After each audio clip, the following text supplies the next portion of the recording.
just thinking of creating this video to express this possible controversial opinion about Peter Capaldi's portrayal as the 12th Doctor and I guess that portion of the Stephen Moffat era. Because now, considering it's all come to an end, and Peter Capaldi has regenerated into Jodie Whittaker, and Stephen Moffat stepped down to let Chris Chibnall start on his era, starting with Series 11 this coming September. However, I mean, I understand all the praise for Peter Capaldi, but, you know, people saying that he's possibly the best Doctor we've had since the show returned, well, nearly 13 years ago now. I mean, I understand the praise, because he's certainly grown on me. He's been a very, very good Doctor. He's an excellent actor, of course. He showed that with certain scenes, like the Zygon inversion speech, which even hit me, which, you know, it's good. It was very good. It was very heartfelt, very genuine, very compassionate acting. However, I mean, this is my opinion, of course. No one else's. I just don't think he's the best. I mean, yes, everyone has a favourite, but I just... Even if he had one more series, I know everyone was saying, oh, I wish he did a 4th series. Even though we know he wouldn't, but I don't think I would have grown to like him much more. I mean, I like him, but I just can't.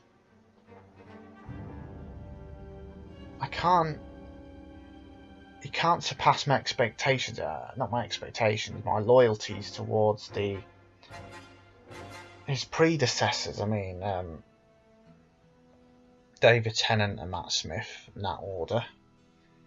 I'll always be loyal to them too, because, well, they're just, I don't know, I think they made Doctor Who exciting and enjoyable, really. David Tennant especially, but Christopher Eccleston, he brought it in, but I was too young at the time. I mean, I did watch it, but I was too young to really appreciate, because I've never seen the show before, so I didn't know it's working. So he was like there for 13 weeks, and he suddenly disappeared, and then another man was in his place. So David Tennant really helped me get used to.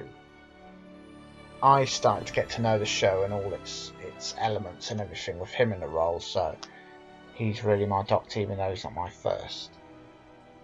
Yeah, Matt Smith, I hated him at first, but it grew on me, and by his 3rd series, you know, he was just below David Tennant in terms of my ranking. He was really good. Peter Capaldi started out, I didn't like him. I know he's an alien. He had to change. He had to be really cynical and heartless and let people die, and he didn't care and all that stuff. But it just wasn't him. I mean, Kill the Moon proved that, because, well, he left Clara in the lurch. He left her because apparently it's a human problem. Save her because it's her planet. Even though it's never stopped him before, has it? It's never stopped him going, right, I'm going to save this. I love planet Earth. I have extreme loyalties to it, so I'm going to save it. But he decided, no, he's not going to. But so there was a well-deserved rant at the end. He got a well-deserved lambasting from Clara. But yeah, I wasn't very happy with his portrayal there. I know he's alien, I know all that. I know it's the way people love it, because like the classic series, but yes, Shokara, I'm not a huge fan of the classic series.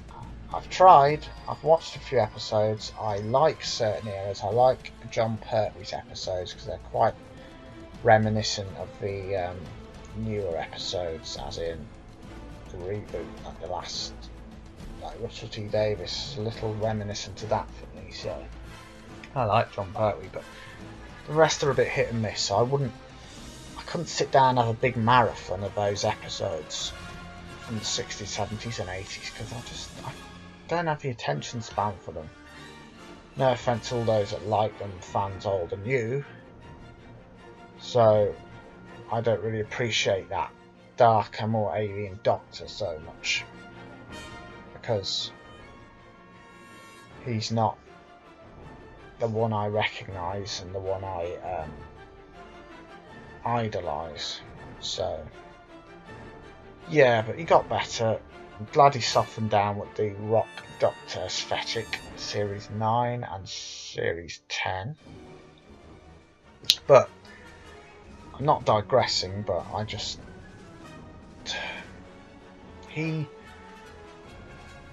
Yeah, I've grown to like him because of that, but I just can't rank him to an acclaimed level like the other two. I mean, to be fair, I've put him and Christopher Eccleston on the same ranking, as in third place in my list of Doctors, because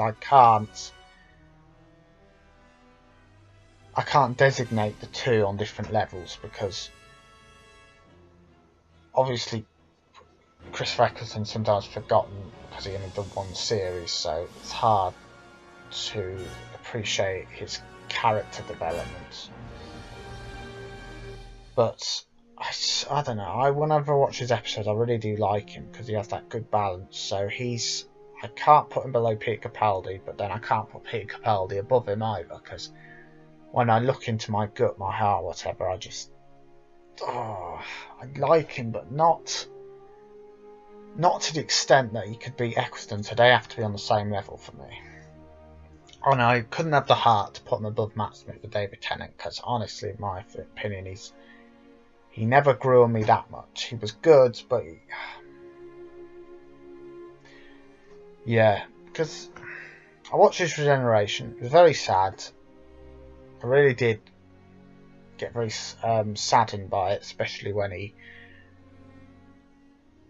his farewell scenes, basically when the first Doctor left and he was there on the battleground on his own, putting his coat around him.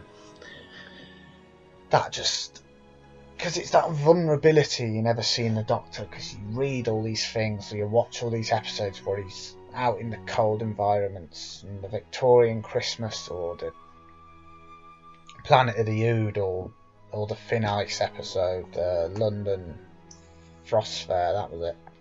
And he's got a nice long coat on, but everyone else is shivering while his companion's shivering, and he's just walks around like it's the middle of summer or something. It's like it doesn't affect his body temperature. He's never cold. He never concentrates on cold. So to actually see him vulnerable like that, he's actually wrapping his coat around him because he's actually cold. It emphasises that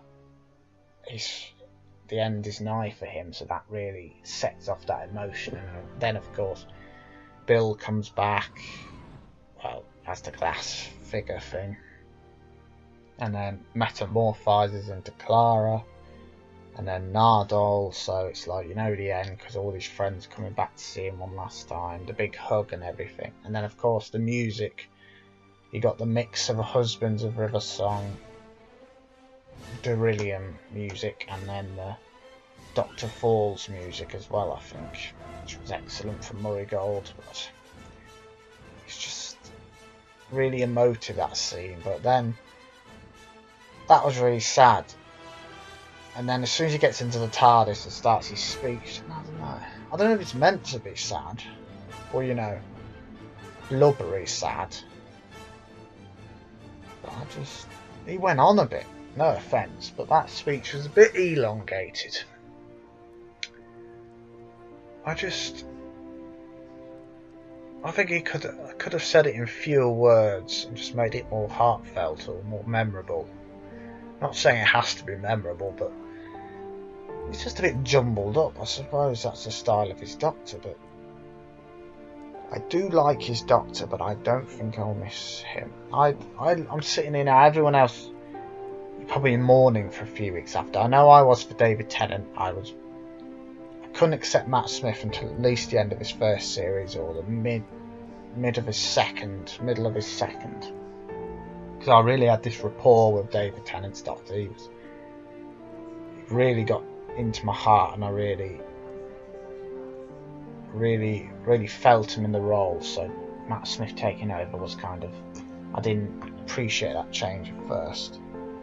And then Matt Smith and Peter Capaldi was less. I still didn't like Capaldi that much, but I prevailed because, well, I didn't want to do what I did last time. But I haven't felt anything this time. I just think with the build up with the female doctor and everything, I've just got so used to it now. I've been through so many regenerations now, I'm used to it, so I just don't think I'll miss him that much. Because he was a good doctor, but not really my doctor, really. I know everyone's going, oh, he was the best in the new series, but no, I don't think. That's just my opinion, but I don't think. He was good. I enjoyed him, but I don't think he wasn't my favourite, and he wasn't the best, but he did a good job, so I can't knock him for that.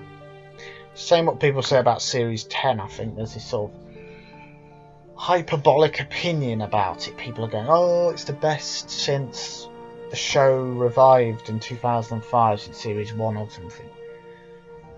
It really wasn't. Not to me, anyway. I think Series 9 was Capaldi's strongest series, because I really enjoyed it throughout, really. There wasn't a bad episode except Sleep No More. That was probably the only one I did actually enjoy. The rest, really. Even Heaven Sent. Again, unpopular opinion, not my favourite. I enjoyed it. It's not the best episode of all time. I just don't have a huge thing for sort of solo episodes like that, one person episodes. I watch them, but they're not my favourite. But I didn't. Yes, I like Series 9, but Series 10 was just average in my opinion. Yes, it was good, there was nothing bad about it, but I just didn't feel it, you know. Like Bill as well. Best companion we've had for years, apparently. Not particularly. I won't miss her either. She was good in the role. Pearl Mackie was good.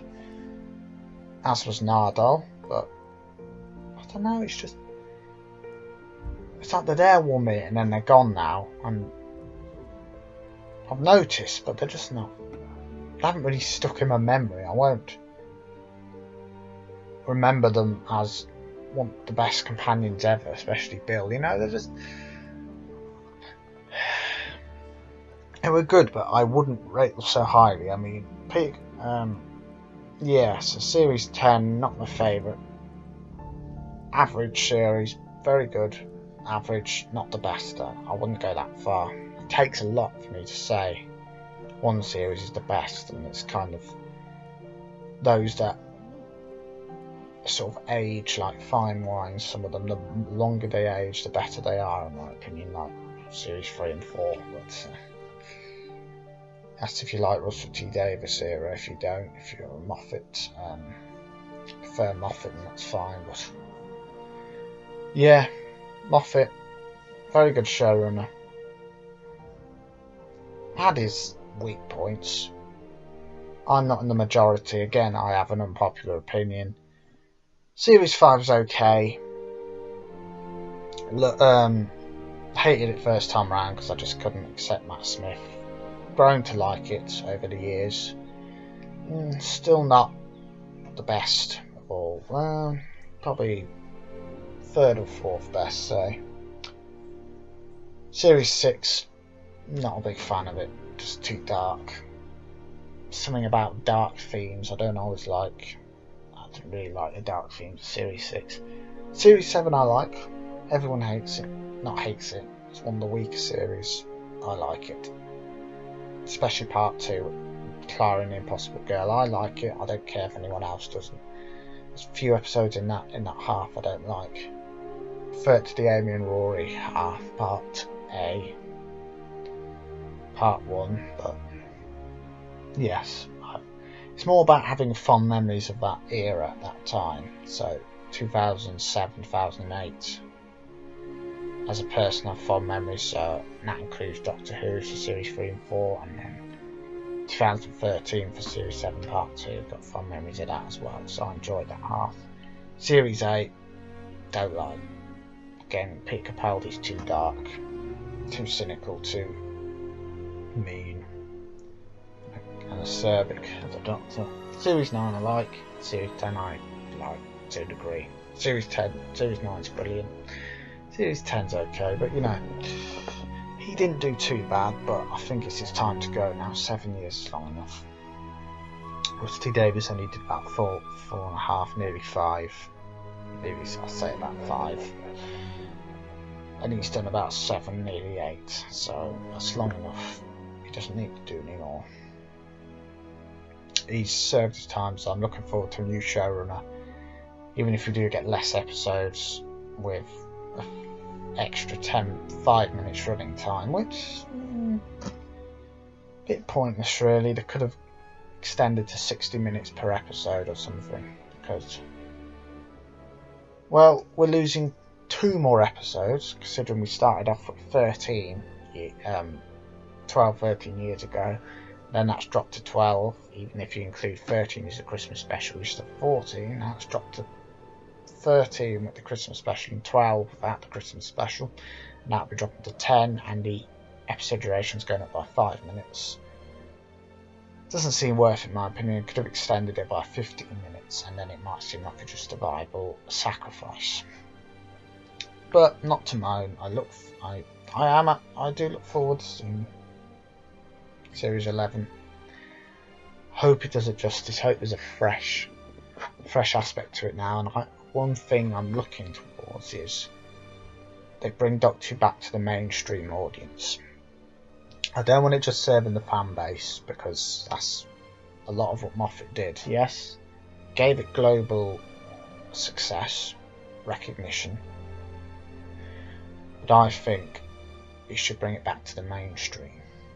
You want people watching it like they did with David Tennant and a little bit of Matt Smith, where you'd go out and you'd see someone you know, and then you'd be talking about Doctor Who. Said, "Oh, have you seen it this week? Did you enjoy it?" "Yeah, it was brilliant. It was brilliant."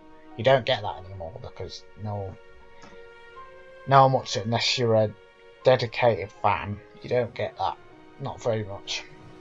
And I missed that, because it was great to have Doctor Who as the most popular show on television. Yes, things decline over time, but it'd be nice to get it back to that. And I'm hoping they can do that with Jodie Whittaker now, the new format and stuff. Considering Chris Chibnall did Broadchurch, and that was a global phenomenon, at least a British phenomenon for a while. Hopefully that'll be the same when he works his magic on Doctor Who. So that's my opinion on all these issues, including Peter Capaldi as the best modern Doctor.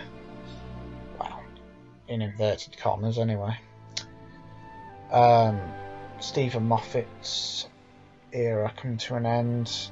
Speculation of Chris Chibnall, Jodie Whittaker's era, and the phenomenon over Series 10 and Bill as companion and everything. So I hope you've enjoyed this video. I know it's been a bit climatic and sporadic in types of the subject matter, but I just thought it'd be interesting to let you know my opinion really on it all. But yeah, I look forward to the new era, and I hope you are too. We only have about 9 months to wait, so we're very used to that by now. We've been waiting 9 months since Peter Capaldi came into the role, more or less, and then we had the year-long wait after the Husbands of Rubber Song. So yeah, until then, until next time, thanks for watching. Keep liking, subscribing, commenting. Let me know what you think. And I'll see you soon with more videos. Goodbye.